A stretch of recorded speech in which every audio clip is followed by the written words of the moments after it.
Breaking news చూస్తున్నాం. హైదరాబాద్ ఎల్బీనగర్ లో అమానుషమైన ఘటన చోటు చేసుకుంది. వృద్ధురాలైనటువంటి అత్తపైన దాడికి తెగదీసింది ఆ కోడలు. ఒకసారి విజువల్స్ మీకు చూపిస్తారు డైరెక్ట్ గా. మీ అభిప్రాయం ఏంటో కామెంట్ చేయండి. ఇంతగా కోడలు ఎటువంటి విధంగా శిక్షిస్తే బాగుంటుందో మీ అభిప్రాయాన్ని కామెంట్ చేయండి. ఇక్కడ చూడండి, ఆ విజువల్స్ లో కనబడుతున్న రసాభాస ఒకే ఎత్తు అయితే, ఆ తర్వాత విజువల్లో ఇక్కడ చూడండి ఒక కోడలు అలాగా మెల్లగా కట్టెను తీసింది. లోపల ఒక రూమ్ లో అత్త దాగి ఉండిపోయింది. ఎలా లాక్కుంటూ వస్తుంది చూడండి. ఆ వృద్ధురాలైన అత్త పైన డైరెక్ట్గా చేసుకోవడం అంతమంది చూస్తూనే ఉండిపోయారు. కానీ కనీసం ఏ ఒక్కరు కూడా ఆపలేకపోయారు. చాలా అమానుషమైన ఘటన చోటు చేసుకుని వృద్ధురాలైన అత్త పైన ఈ రకంగా పాపం వద్దు వద్దు అని చెప్పి ఎంత మారాన్ చేస్తున్నా, అటువైపుగా లోపలికి వెళ్తున్నా కూడా బయటికి అలా లాక్కెళ్తూ వచ్చింది. తన ప్రతాపాన్ని మొత్తాన్ని కూడా ఆ వృద్ధురాలపైన అత్తపైన చూపించింది ఆ సదరు కోడలు. ప్రస్తుతం ఈ విషయాలన్నీ కూడా సీసీటీవీ కెమెరా రికార్డ్ అయ్యాయి. కోడలు దాడిలో ఆ అత్త తీవ్రంగా గాయాల పాలైంది. సీసీటీవీలో ఈ దృశ్యాలు ఇప్పుడు రికార్డ్ అయ్యాయి. ప్రస్తుతం ఆసుపత్రిలో ఆ సదరు అత్తగా చెప్పబడుతున్న వృద్ధురాలు చికిత్స తీసుకుంటున్నారు. అయితే నాగోల్ పోలీస్ స్టేషన్లో బాధితురాలు ఫిర్యాదు చేసినా కూడా ఆ ఫిర్యాదుని పోలీసులు పట్టించుకోలేదట. ఏసీపీని ఆశ్రయించిన తర్వాత బాధితురాలు కేసు నమోదు చేయాలని సీఐకి అటు ఏసీపీ ఆదేశాలు జారీ చేశారు. కొన్ని సందర్భాల్లో అటు పోలీసులు కూడా న్యాయం పక్షాన ఉండాలన్నట్టుగా కాకుండా మేము ఎవరి పక్షాన ఉంటామో వాళ్ళకే న్యాయం చేస్తాము, ఎదుటి వాళ్ళ అన్యాయంగా అయిపోయినా మాకు పర్వాలేదు అన్నట్టుగా పోలీసు వ్యవహారం కూడా కనబడుతుంది. ఇంకా చాలా క్లియర్గా విజువల్స్లో కనబడుతున్నా ఏం జరిగింది ఏంటనేది పట్టించుకోకుండా ఆ బాధితురాల యొక్క ఫిర్యాదు తీసుకోలేదంటే అర్థం చేసుకోవాలి ఏం జరిగింది అనేది. ఇక్కడ ఏమైనా కానివ్వండి, అక్కడ గొడవ ఏదైనా కానివ్వండి, అక్కడ ఎవరేం తప్పు చేశారు తప్పుల గురించి మాట్లాడదలుచుకోలేదు. కానీ ఆ రకంగా చేసుకోవడం, తను వద్దని మారాన్ చేసిన అంతమంది చూస్తున్నాం కానీ గొరగొర ఈడ్చుకొచ్చుకునేందుకు ఆ అత్తపైన తన ప్రతాపాన్ని చూసిన తర్వాత ఎవరైనా కూడా ఈ దృశ్యాలు చూసిన తర్వాత డెఫినెట్గా ఇబ్బంది పడాల్సిందే. సో ఆ సదరు ఆ కోడలికి అలా పదే బయటికి లాక్కొచ్చేటువంటి ఆ మహిళను చేసేటువంటి ప్రవర్తన మీకేమనిపిస్తుంది కామెంట్ చేయండి ఒకసారి. నేను ప్రతినిధి పెట్రిష్ దగ్గరికి వెళ్తాను. ఎస్ పెట్రిషా, సో ఏం జరిగింది అసలు? అక్కడ గొడవ ఏంటి? ఆ కోడలు మరీ ఇంత దారుణంగా అమానుషంగా అత్తని లాక్కొని రావడం ఏంటి? దాదాపుగా ఇక చేసుకుని దాదాపుగా దాడి చేసినట్టుగానే కనబడుతుంది. బయట కూడా కొంతమంది మగవాళ్ళు గొడవ పడుతున్నారు. సీసీటీవీ దృశ్యాల్లో మనకు కనబడుతోంది. అప్డేట్స్ ఏంటి?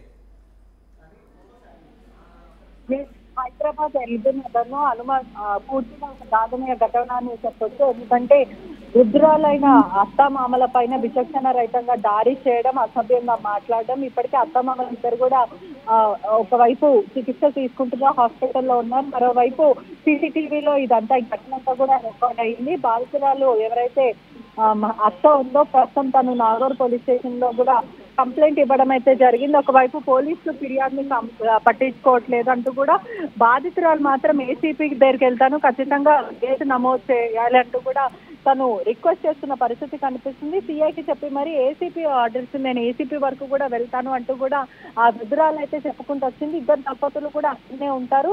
అత్తతో ఇప్పటికే కోర్టు ఆర్డర్ కూడా నడుస్తుంది. ఎప్పటి నుంచో గొడవలు జరుగుతున్నాయి. అత్త మామలు ఇంటికి వెళ్ళి రక్కస్ క్రియేట్ చేసి, అదే కాకుండా అత్తని కొట్టి రూమ్ లోకి గొరగొర గుంజుకొని వెళ్ళి తను తోసేయడం, దానికి తీవ్రమైన గాయాలు తగలడం, అదే కాకుండా మామతో అసభ్యంగా మాట్లాడుతూ మిమ్మల్ని చంపేస్తానని చెప్పడం, ఎప్పటి నుంచో కూడా వాళ్ళకి గొడవలు జరగడం, ఆ తర్వాత వాళ్ళందరూ కూడా దూరంగా ఉంటున్నారు. అయినప్పటికీ కూడా కక్షపూర్వకంగానే వాళ్ళని చంపేద్దాం అనే ఒక ఉద్దేశంతోనే తను ఇదంతా చేస్తుంది. మమ్మల్ని బ్రతకనిచ్చేలాగా లేదంటూ కూడా అత్త మామలు మొరపెట్టుకుంటున్న పరిస్థితి కనిపిస్తుంది. సీసీటీవీ ఫుటేజ్ లో కూడా చాలా క్లియర్ గా కనిపిస్తుంది. ఆ మహిళ దుర్భాషలాడుతూ అత్త మామలతో కొట్టడానికి ప్రయత్నిస్తూ అత్తని గొరగొర గుంజుకొని వెళ్ళి మరి మరోవైపు రూమ్ లోకి నెట్టడం, ఇవన్నీ కూడా పూర్తిగా జరుగుతుంది. ఎప్పటి నుంచో కూడా గొడవ ఉంది. ఒకవైపు భర్తకి కూడా కళ్ళు కనిపించవు, పూర్తిగా అతను చూడలేని పరిస్థితి అని కూడా తెలుస్తుంది.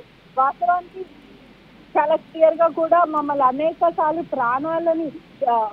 మమ్మల్ని చంపడానికి అనేక సార్లు ప్రయత్నిస్తున్నట్టు కూడా ఏడ్చుకుంటూ మాట్లాడుతుంది. ఇంత దౌర్జన్యం ఏంటి, ఎందుకు పోలీసులు కూడా పట్టించుకోవట్లేదు అంటూ మాట్లాడుతున్న పరిస్థితి కనిపిస్తుంది. ఇటువంటి ఘటన ఏ అత్తమామకు కూడా జరగవద్దు, ఎందుకంటే ఇప్పటికే మా ఇద్దరికి ఆరోగ్యం బాగుండదు, మాకు ప్రాణం కూడా సరిగ్గా ఉండదంటూ కూడా ఏడ్చుతూ మొరపెట్టుకుంటున్న పరిస్థితి అయితే కనిపిస్తుంది. ఆ అత్త పరిస్థితి ఎలా ఉంది? రైట్, అత్త మామలు ఇద్దరు కూడా ఎంతో రోధిస్తున్నారు. మరోవైపు మాకు కళ్ళు కనిపించదు అంటూ కూడా అతను చెప్తున్నారు. అట్లీస్ట్ నేను కాపాడే ప్రయత్నం కూడా చేయలేను నా భార్యను, ఎందుకంటే నాకు కళ్ళు కనిపించవు, నేను ఎక్కడ కూర్చుంటే అక్కడనే కూర్చుండిపోతాను. అటువంటిది నా భార్యను కొడుతున్నారు. ఏ విధంగా కనికరం లేకుండా కూడా నా భార్యను కొడుతుంటే నాకు వినిపిస్తుంది కానీ నాకు కనిపించట్లేదు అంటూ కూడా ఎంతో ఏడుస్తున్న పరిస్థితి కనిపిస్తుంది. నాకు ఒకవైపు నాకు ఆస్తి కావాలి అనే విధంగా మాత్రమే ఇదంతా చేస్తుంది. ఆస్తి కోసమే తీసగా కోడలు మా మీద ఒకవైపు పూర్తిగా చూస్తే చంపడానికి కూడా ప్రయత్నిస్తున్నట్టు కూడా ఆ అత్త మామలు చెప్తున్న పరిస్థితి అయితే కనిపిస్తుంది. ఇప్పటికే ఆ అత్త ఎవరైతే ఉన్నారో బాధితురాలు చికిత్స పొందుతుంది. కొంచెం తీవ్రంగానే పరిస్థితి ఉంది. ఇప్పటికే అన్కాన్షియస్ అయిపోవడం కానీ, దెబ్బలు తలగడం కానీ ఇవన్నీ కూడా ఇద్దరు దంపతులు, వృద్ధ దంపతులు కూడా మొదపెట్టుకుంటున్నారు. మా ప్రాణానికి హాని ఉంది, దయచేసి మమ్మల్ని కాపాడండి, పోలీస్ ప్రొటెక్షన్ ఇప్పించండి, కేసు నమోదు చేయండి అంటూ కూడా వాళ్ళు అడుగుతున్న పరిస్థితి కనిపిస్తుంది. సో అంతమంది అక్కడ విజువల్ చూస్తుంటే సీసీటీవీ కెమెరాలో అక్కడ చాలా మంది మగవాళ్ళు కూడా కూర్చొని ఉన్నారు. ఆ కోడలు చాలా బలవంతంగా వెళ్ళి తనపై దాడి చేసే ప్రయత్నం చేస్తోంది, లాక్కొని బయటకు వచ్చే ప్రయత్నం చేస్తుంది. కానీ ఎవరొక్కరు మాత్రం అడ్డుకునే ప్రయత్నం చేయలేదు, నో చెప్పలేదు, తనని వారించలేదు కూడా. ఏం జరిగింది? ఇంత అమానుషంగా ప్రయత్నం చేస్తున్న కోడలికి ఎందుకు సపోర్ట్ చేయాల్సి వచ్చింది? అంతా కూడా కలిసి పోలీసులు కూడా కేసు నమోదు చేయలేనట్టుగా మొదటిగా ఆ బాధితులు ఆరోపిస్తోంది. డబ్బు ఉందన్న ఒక దురాంకారంతో ఇదంతా చేస్తుంది మా కోడలు. కేవలం లోకల్ గా ఉన్న కొంతమందిని రౌడీలని మా పైకి తీసుకొచ్చింది. వాళ్ళంతా కూడా మమ్మల్ని చాలా బలవంతం పెట్టారు, మమ్మల్ని కొట్టడానికి వచ్చారు, ఆస్తి కోసమే ఇదంతా కూడా చేస్తుందంటూ కూడా కుటుంబ సభ్యులు చెప్తున్న పరిస్థితి కనిపిస్తుంది. రైట్ పెట్రిషా, సో మొత్తం మీద ఈ సీసీటీవీ దృశ్యాలు ఇప్పుడు వైరల్ గా మారాయి. ప్రస్తుతం